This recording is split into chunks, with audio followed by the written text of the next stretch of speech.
Okay, let's finish this thing. While in the beautiful area of Yamantau, I couldn't help but feel like I've seen this all before. Some things in this place just seemed familiar. Using my burst pistol, I was now able to put 3 holes in my enemy's head instead of 1. I came across the aftermath of Hudson's crossbow, and I gave many men a lineup and a fade using my sniper. I tried to hit a trick shot, but was told by the FaZe clan that it will never happen. I fell off the zip line and lost my weapons. Not only that, but I was separated from Woods. Since I only had a knife, I was not able to fight enemies until I found a weapon. Luckily, I came across this bow and arrow. As you can see here, my aim with it was something truly hard to look at. But after some practice, I was somehow even more deadlier with a bow than I was with a gun. This probably has to do with my many years of experience playing as a man with a bow hunting down lizard people. Please let me know if any of you have ever played this game. Anyways, I made it to Woods with a very high body count, but clearly Woods has been busy racking up kills of his own trying to compete with me. That large crane was our next destination. After some popping and killing, some shooting and looting, some cracking and slapping, I tried to attempt and hit a headshot using this zip line.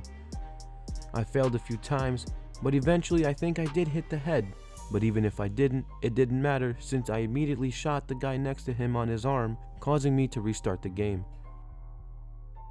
I slid into this man going about 700 miles per hour, which caused his legs to shatter and turn to dust. Me and Woods made it to what Perseus wanted. It was this mainframe filled with names of sleeper agents that he wanted to activate. Getting this out of this building was crazy. Enemies surrounded me left and right, and I barely had any cover. Getting only headshots was a bit tougher considering this mainframe was moving all over the place as I tried to aim. I, being the smart man that I am, came up with a strategy. I used my smoke bombs to prevent the enemy from figuring out where I was, and I was able to scramble their brains like they were eggs.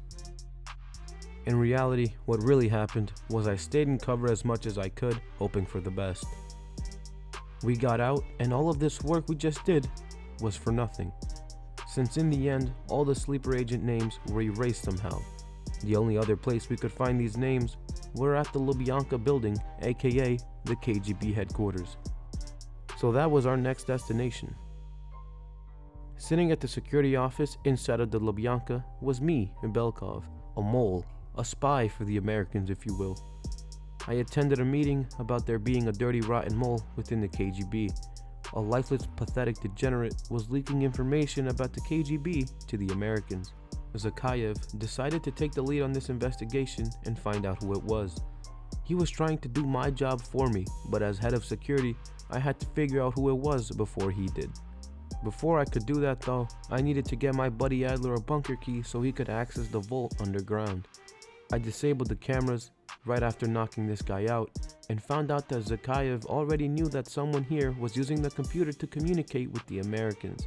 I could not let him beat me to it, so with a little bit of sneaking around, some knockouts, a quick game of chopper command, and a little bit of hacking, I was able to figure out that Charkov was the mole all along. I reported this to the authorities and Charkov was finally arrested. Luckily, he also had the keycard I needed. I went down to the basement and let Adler and Bell in and handed them the keycard along with 2 fresh uniforms for them to use. Belkov's job was done, so it was time to go back to Bell. We used the keycard in order to get inside of this elevator, but my poor computer couldn't handle recording the gameplay anymore, so everything started to stutter just a little bit. But like the idiot that I am, I ignored it and kept playing. I came across Zakayev in the elevator. He noticed that we weren't a familiar face, and with no hesitation, me and Adler decided to wiggle his head just a little bit. Once out of the elevator, a gunfight ensued. Head after head after head was being targeted, and just like that, an error happened. This was probably because my computer sounded like it had an airport inside. I went to bed and gave my computer time to relax. The next day, I went back at it. I clapped some heads, set up an elaborate gas trap, unlocked the vault door, and proceeded to copy the data that we were looking for. I found a legendary deagle and was ready for whatever came through that door.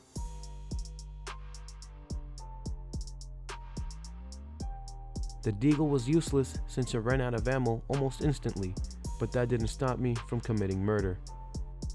We got out and they decided to dim the lights on us. I'll be honest, I really did not see where these guys were until they shined their bright flashlight in my face, which was immediately followed with a shotgun blast to my face.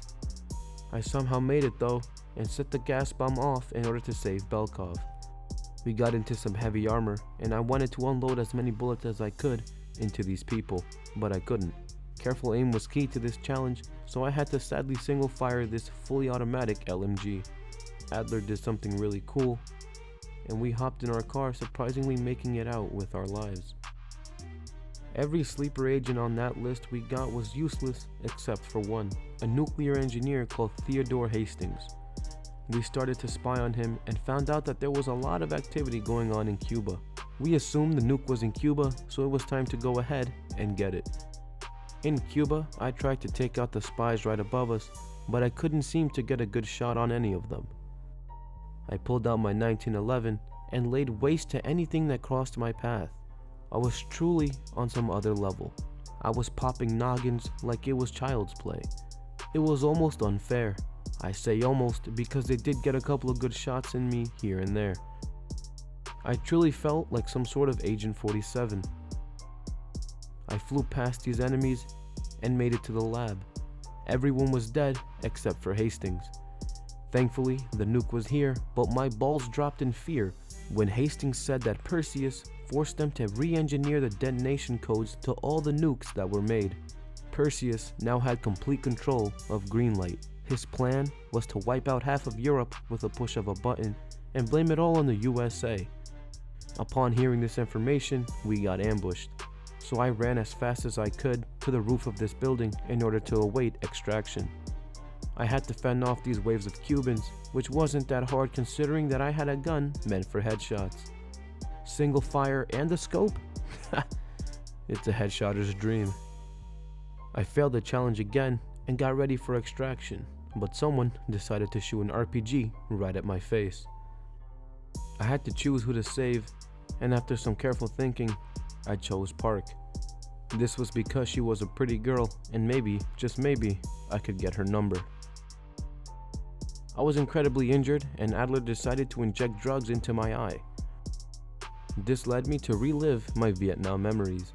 A voice in my head told me not to listen to Adler, but since I did that during my first playthrough, I decided to listen to him this time around. Adler ran me through my Nam memories many times, each time being slightly different than the last.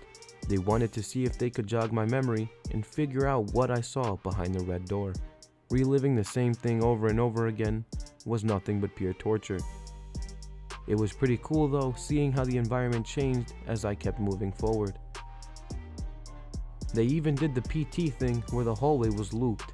This hallway was going bananas, and I just wanted to find a way out. I was slowly turning more and more insane with every restart of the memory. This was until eventually I found out what was behind the red door.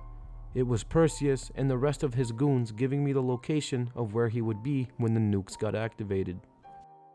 It turns out that this whole time, I was never in Vietnam. I was actually one of the men that Arash shot back in the airport. The CIA took me in and scrambled my mind with false memories. I was living a lie this whole time. The CIA MKUltra project allowed them to tap into my deepest, darkest secrets, including the whereabouts of where Perseus will be. This whole mission felt like an anime with the sheer amount of flashbacks and exposition it had. Adler grabbed my face, gave me a little kiss, and asked me the final question. Where is Perseus? Since I lied to him during my first playthrough, I decided to tell him the truth. He was in Solvetsky. With that being said, it was time to go ahead and stop Perseus once and for good. It was showtime, baby. We launched an EMP in the battlefield and drove straight into enemy lines with a grenade launcher.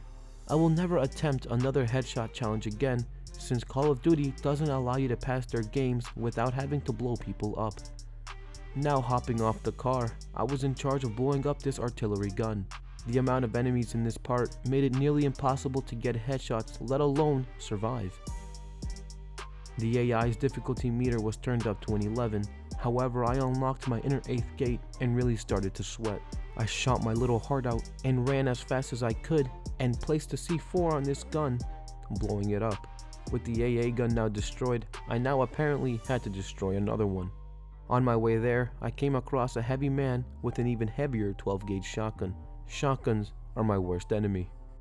Staying as far back as I could and using the stuns, which I'm pretty sure did nothing, allowed me to finally put this bastard to sleep. I fought my way through these enemies with honor and a keyboard and mouse, and came across a minigun. I was debating on whether or not to use it, but I said fuck it and tried to get headshots with it. It worked out much better than I thought it would. A bullet from a minigun did more than just put a hole in their head. It turned their head into a hole itself, making me the most powerful man on the field. I almost made it to the AA gun, but of course got killed. After many attempts later, I decided to take this seriously. I arched my back, nearly breaking my entire spine, and focused. I was a little too focused, because I failed to realize that there was a timer slapped right in the middle of my screen. I had to blow up the AA gun before the timer hit 0. Luckily though, I somehow managed to place a C4 right at the last second. The airstrike was too close to me, and it wiped out everything.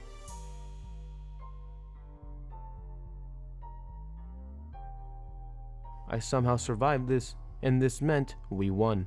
We stopped Perseus, and the world was saved by yours truly. With the credits now rolling, only one question came to mind. Was I able to beat Call of Duty Black Ops Cold War with only headshots? No, I couldn't. But it's a very fun challenge, and you feel very badass hitting headshots left and right. I thank you all for watching, and please subscribe to the channel for more questionable challenges like this one. As always, leave a comment down below for any game and challenge you want me to do, and I'll see you guys in the next one. Peace out.